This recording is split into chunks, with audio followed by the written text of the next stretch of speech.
Hey, this is Tom. Welcome to another episode of MVP Chess Live, where I play chess.com 10-minute rapid games and give you my move-by-move expert commentary. All right, let's jump right into the pool.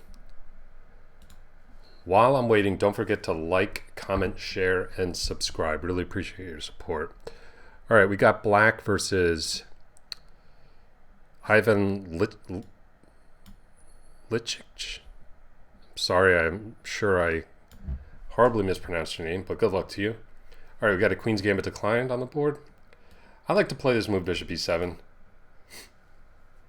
It's a good way to cut across the exchange variation, which can be kind of annoying. All right, let's question this bishop here. It's always a good move to flick in the Queen's Gambit declined. Gives your king luffed.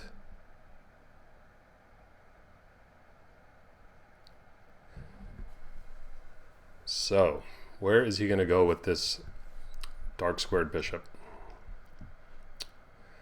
Hope you guys are having a great Wednesday. I'm playing a quick game before I go to my rehab appointment, which I do for a spinal cord injury I have, actually. So I'm going to play b6. I do do a lot of compound lifting, believe it or not. Also some boxing. Here's my awesome chess boxing glove. Okay, so do I take with the queen here? Do I take with the knight?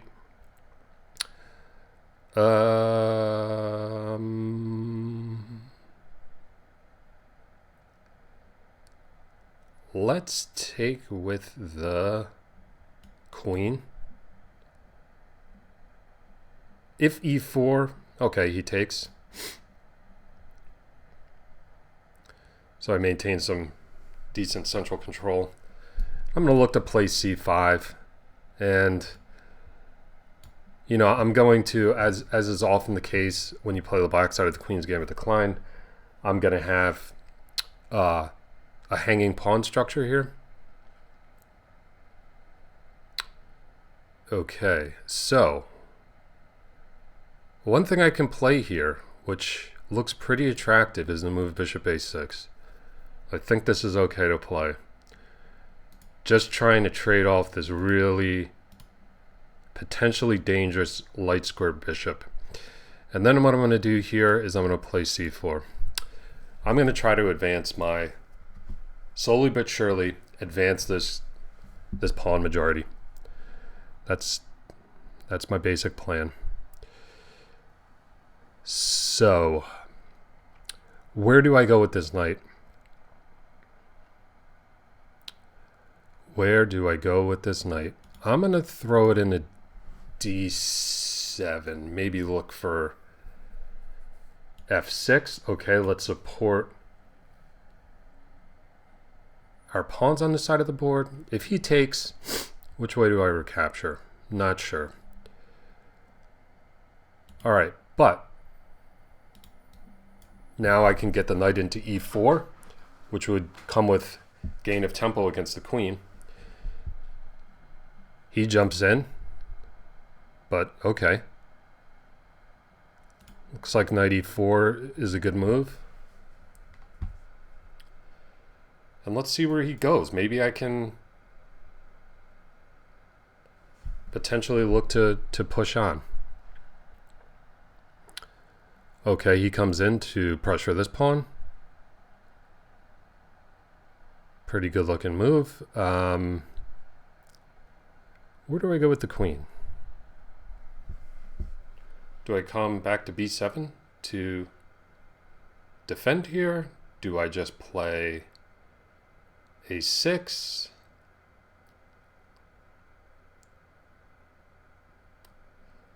Let's come back to b7 and just keep everything nice and protected. He could play f3. It would be a little bit of a weakening move for him to play. That's for sure. Man, if I could push this pawn to, get pawns in c3 and b4, that would be That would be pretty dangerous. This is basically my plan in this position, is to push this outside past pawn majority and just basically see how it goes. Okay, so he decides to kick the knight. Understandable, but is slightly weakening of his king position, specifically the second rank. Might be able to take advantage of that at a later stage.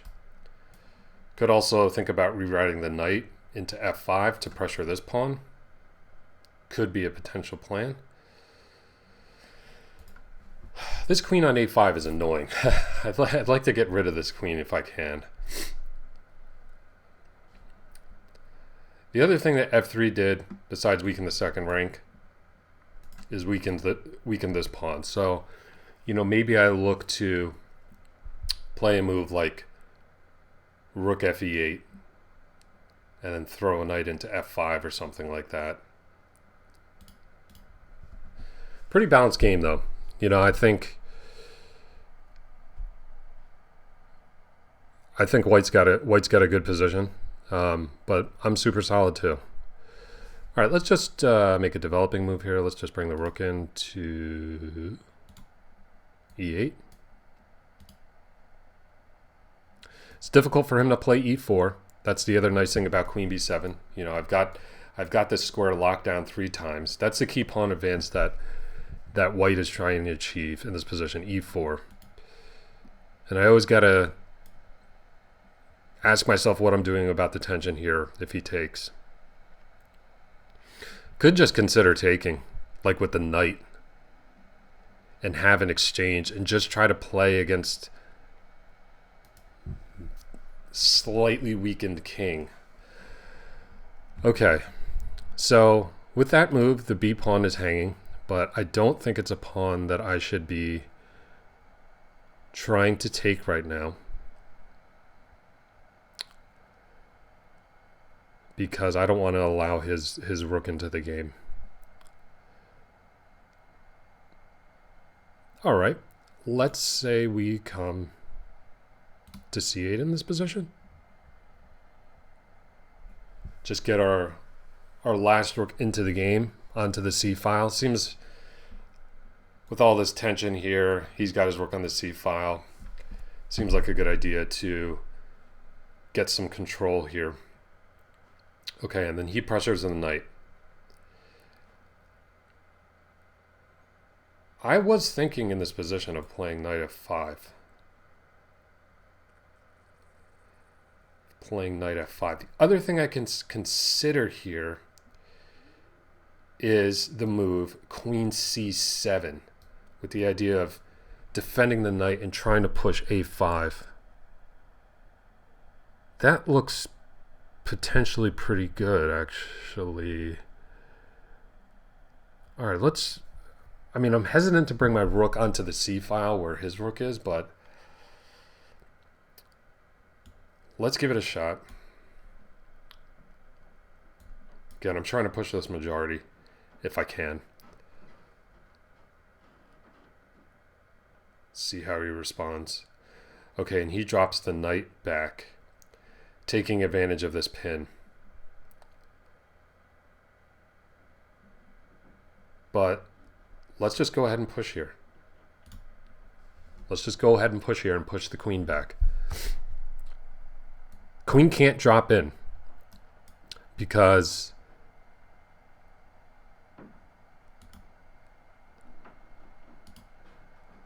okay, so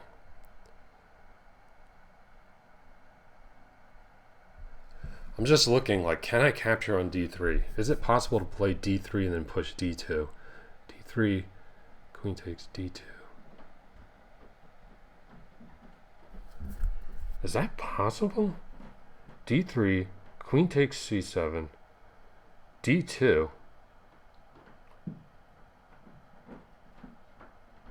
No, I think you can retreat the queen in that position.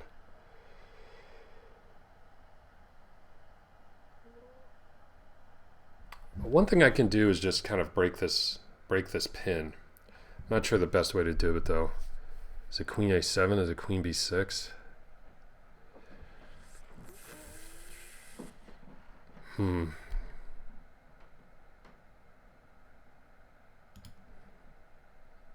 Let's go queen a7.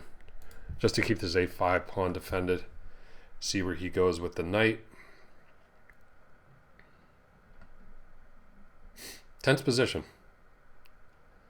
Tense position for sure.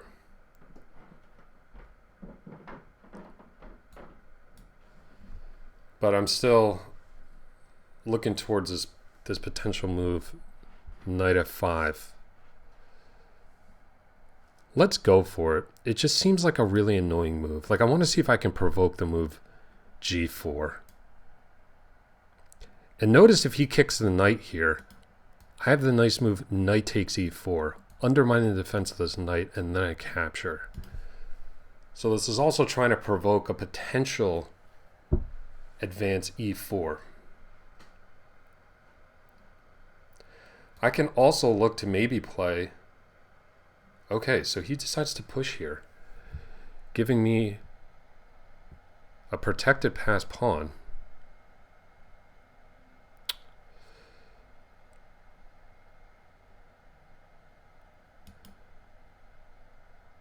Should I take? Should I push a5? Yeah, this knight here is certainly an annoying piece. All right, let's take. He's got to take back with the pawn, otherwise this hangs.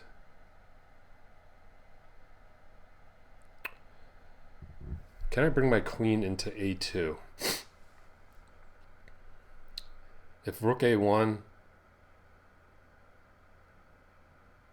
do I have the move rook takes e3 there?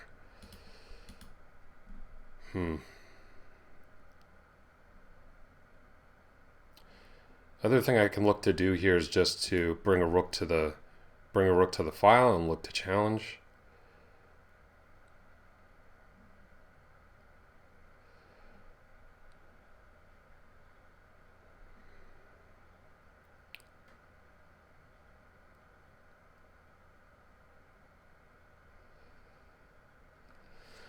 So I got this protected pass pawn on c4, definitely an asset. Just wondering where... Alright, let's challenge the a file. It's the only open file on the board. I'm expecting him to maybe start pushing here. And then I got a real choice to make as to what do I do with the knight. I don't want to take twice here. I definitely don't want to take twice. I think what I do is I just drop. Let's drop the knight back.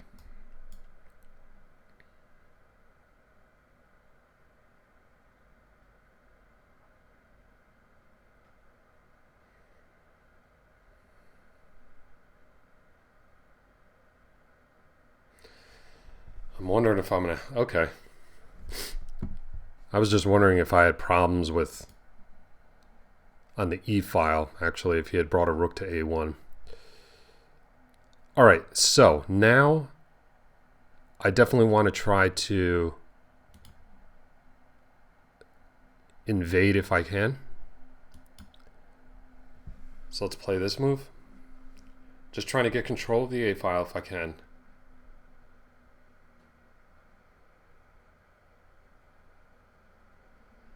This c-pawn's definitely a long-term asset that I have. Okay, let's take. So I think that exchange favored me, because now I'm going to be able to bring my knight into c6 and pressure these two pawns, which I'll do here. Also keeps the knight out.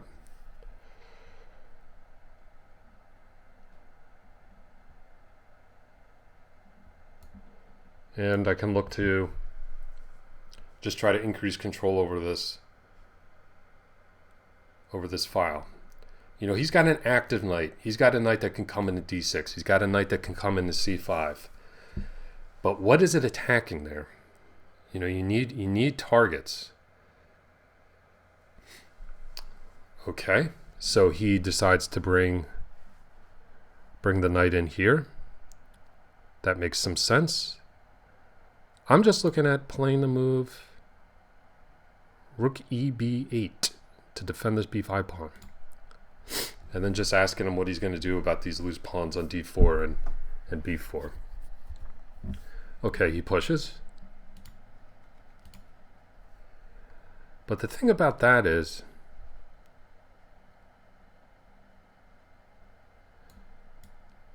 I'm able to take on d4, attacking the rook.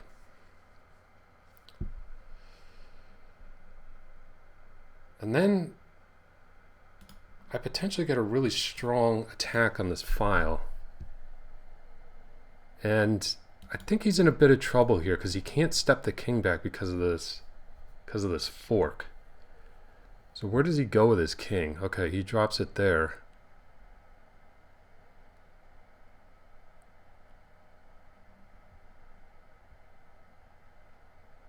Just wondering in this position if I can't go for some sort of mating attack. He takes here. I bring this rook over and just mate him. A little risky. Let's go for it.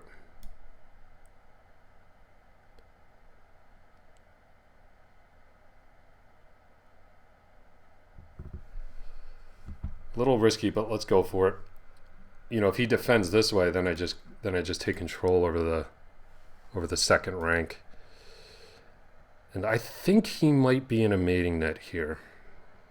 This is a tough position for my opponent, but I only got 1 minute and 18 seconds left. So let's check. This is looking very good. It's looking very good. Because if he comes to g1 and I take, then all of a sudden I'm able to take on f3 with the knight. If he comes this way, yeah, this is mate. Check. Notice it's defended by the rook, and this is going to be checkmate. All right, really good game by Ivan Licic. I really appreciate the game. You played very, very well. Yeah, that was that game was like kind of a game of chicken, right? We both had good nights. He had some annoying pressure, and it really just came down to that A file and just getting some activity there.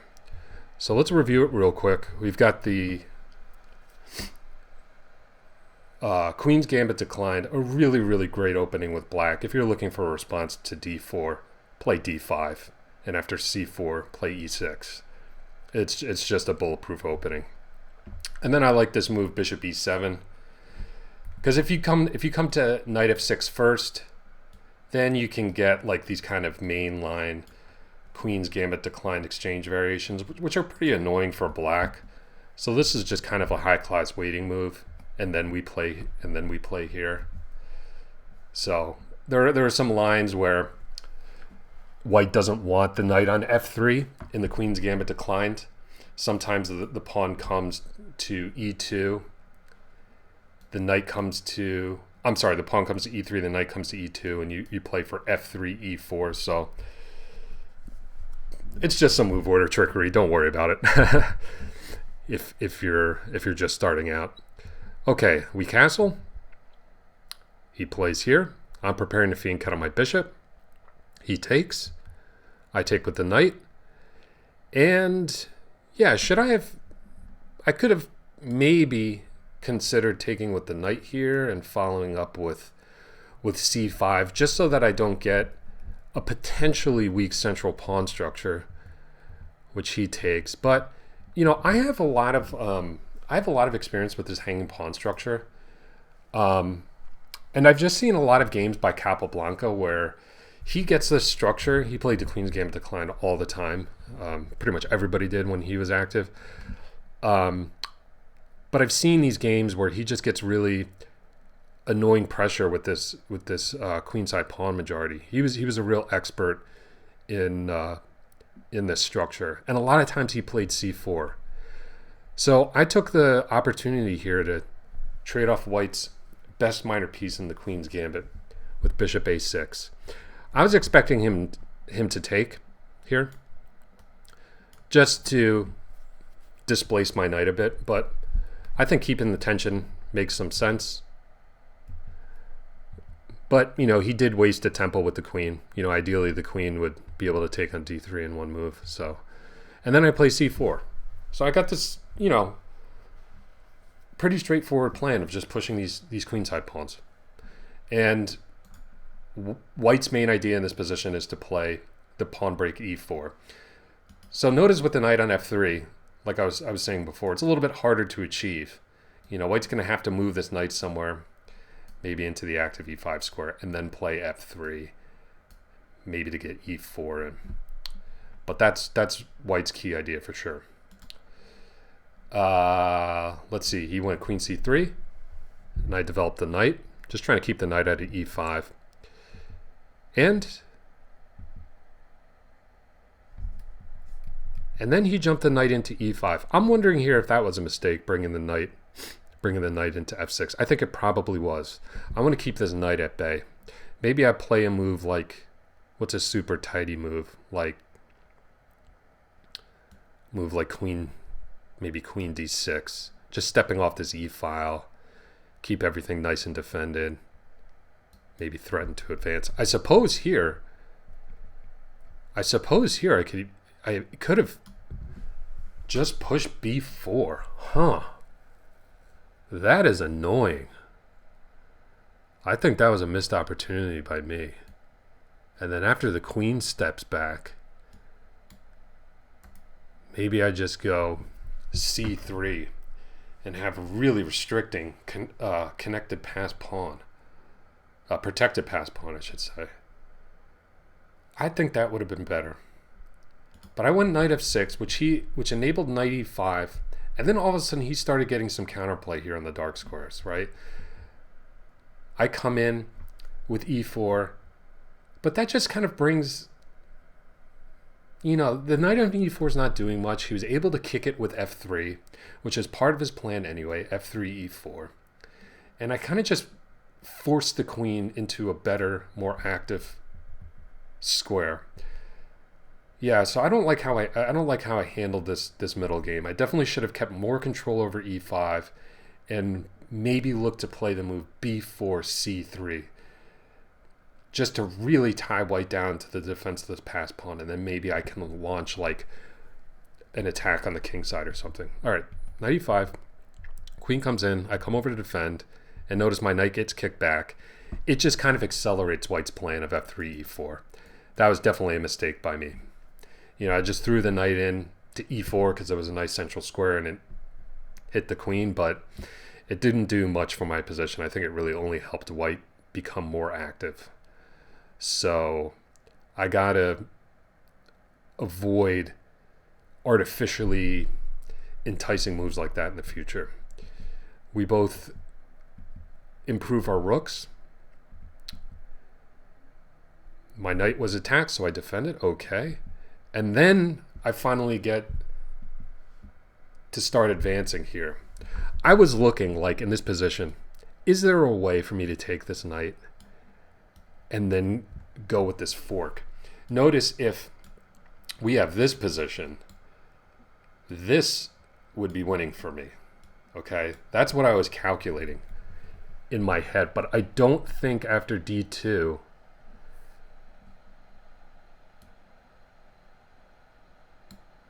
he can maybe just come here. And I can't take on c1 because he just takes on d2.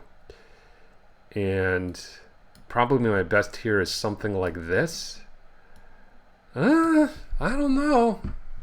I think this might have been good for me. Hard to calculate. Yeah. Those decisions are just so hard. Playing without your queen. I'm down to 5 minutes, 33 seconds calculating something like that. I actually think I could have gotten away taking on d3. Wow. And white could have either gone wrong, or I think the best he's looking at is playing a queen versus 2 rooks and a knight. Hard to assess that position. Okay, he drops his knight in. I try to get a little bit active. Again, look at this knight move I made. This is a bad move. Okay? It's artificial. You know, I remember in the game saying like, oh, I want to provoke g4, provoke this, provoke that. But he shuts my plan. So see, what I was banking on was after e4 here that I was able to take on d4 and then win this knight. But my opponent, very alert, just plays the move b4, defending this knight, and now he's prepared to play e4. So right, like I brought the knight in f5. I had an artificial attack for one move. White shut it down, and now all of a sudden I'm losing time to e4. So I'm really unhappy in this game with how I played with this knight. I just think I made a lot of inaccurate moves that just allowed White to really accelerate his attack. But okay, I opened the A file, and then I challenged here, and he pushed. I really expected him in this position to maybe challenge here. But after e4, knight e7, he pushed on. I was actually thinking in this position that I was in a bit of trouble after rook a1. Because watch this. The knight is guarding these two squares. Okay, so I kind of have to come here. And after rook takes,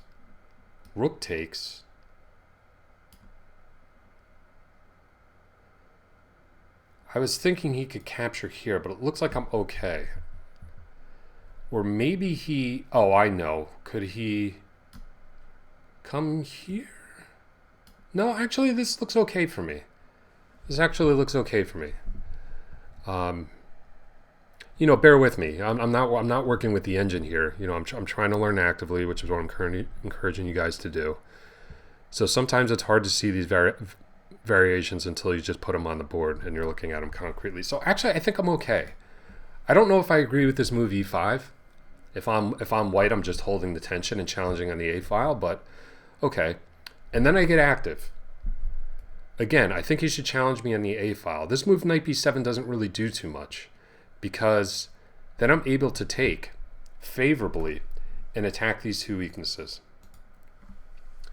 Okay, so my pawn structure on the queen side is definitely better than White's.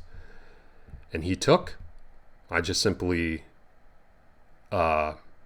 defend, and he pushed on. Okay. Consistent with his plan, and I just took. And the nice thing now is that this knight comes into d4 with gain of time. He counterattacks the pawn. So now that I'm getting so active, I'm just kind of pivoting. I'm switching my plan from let's win a pawn and try to win this endgame to he's critically weakened his back rank. I'm going for mate. And he came up, and then I think this move rook a2 is really good. Notice, like, he'd love to try to, like, start running with his king this way, but I got this fork, and it's supported by this knight, so he'd probably get a position like this, which would be, I think, totally winning for me. So his king's in a little bit of danger here, and then all I really need to do is get this rook in the game. So I came here, which might be a little bit inaccurate. No, actually, I think I need to do that. I was thinking maybe I come to b2 and pressure this pawn, but no, it's important that I went to d2 because after rook takes d5 in the game, I need this knight defended so that I have time to play the move rook a1, rook a8, excuse me. And now the king's in trouble. He dropped back, allowing me to occupy the second rank. Yeah, I don't know what he really does in this position. You know, he could consider coming in, but then I think I just defend here. And he's in a world of trouble here. Yeah, I'm just not sure that White has much of a defense in this position. He dropped back, but then this is absolutely over. Got this mate. If he comes this way, that's what I was talking about in the game.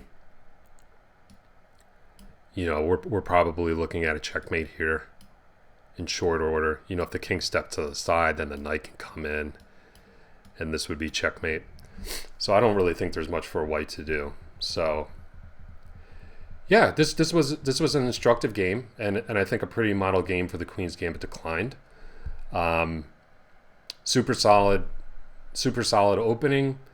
got a little play on the queen side with my pawn majority and my hanging pawns.